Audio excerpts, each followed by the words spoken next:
CM Pushkar Singh Dhami संबोधन कर रहे हैं, क्या कुछ कह रहे सुनते हैं। हमारे प्रदेश में स्थित पहाड़ों की विशालता, गंगा की पवित्रता और 71% भूभाग हमारा वनों से आच्छादित, हिम चोटियों से आच्छादित, अद्वितीय प्राकृतिक सौंदर्य से अनगिनत लेखकों, कवियों और विचारकों को प्रेरणा प्रदान करने का काम इस भूमि ने किया है। गुरुदेव रविंद्रनाथ टैगोर जी ने रामगढ़ की शांति में अपने अमर काव्य रचे। महादेवी वर्मा जी ने हिमालय से संवाद कर अपनी कालजयी रचनाओं को आकार दिया।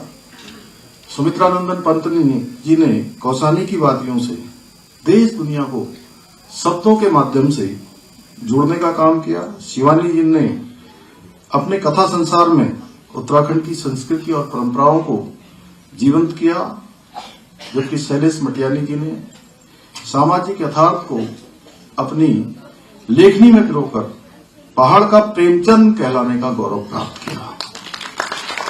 आज भी रस्किन बॉन्ड और लीलाधर जगूड़ी जी जैसे साहित्यकार देवभूमि की पहचान को विश्व मंच पर स्थापित कर रहे हैं और इसी गौरवशाली परंपरा में आज सुभाष पंत जी भी शामिल हो रहे हैं, जिनकी लेखनी उत्तराखंड की साहित्यिक विरासत को और अधिक समृद्ध बनाने का काम कर रही है।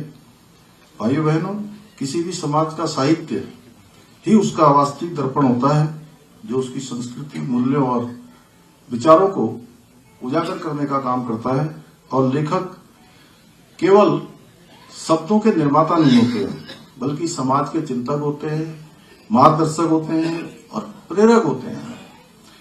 भारत के अगर हम स्वतंत्रता संग्राम की बात करें तो भारत के स्वतंत्रता संग्राम को तभी गति मिली जब हमारे कवियों और रचनाकारों ने देशवासियों को स्वतंत्रता आंदोलन में सक्रिय रूप से भाग लेने के लिए प्रेरित किया। उनको अपनी कविताओं के माध्यम से, अपने गीतों के माध्यम से, अपने साहित्य के माध्यम से उनको जोड़ने का काम किया, जागृत करने का काम किया। और हमारे राज्य की स्थापना में भी हमारे साहित्यकारों का, लेखन का, सृजन का और जुड़े हमारे अनगिनत ऐसे साहित्य प्रेमियों का अविस्मरणीय योगदान राज्य की स्थापना में रहा है। भाइयों बहनों, हमारी सरकार भी साहित्य और संस्कृति के संरक्षण और प्रोत्साहन के लिए लगातार प्रयास कर रही है। अभी सुबोध उनियाल जी ने बहुत कम शब्दों में लेकिन बहुत स्पष्ट रूप से हमारी सरकार के द्वारा किए जाने वाले कामों को आप सबके समक्ष रखा है।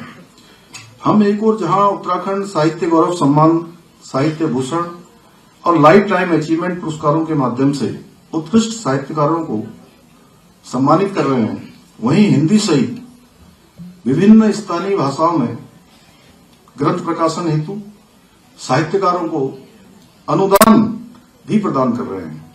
हमने वर्ष 2022 में 9 साहित्यकारों को उत्तराखंड साहित्य गौरव सम्मान से सम्मानित किया। वहीं वर्ष 2023 में 10 उत्कृष्ट साहित्यकारों को 1 लाख रुपए की सम्मान राशि प्रदान की। इसी साहित्य यात्रा को और अधिक विस्तार देते हुए हमने वर्ष 2024 में उत्तराखंड साहित्य भूषण सहित 21 नए साहित्यिक पुरस्कारों की घोषणा की। यही नहीं, जहां वर्ष 2023-24 में हमने 17 साहित्यकारों को पुस्तक प्रकाशन हेतु भी अनुदान प्रदान किया था, वहीं इस वर्ष हमने इसे बढ़ाते हुए 45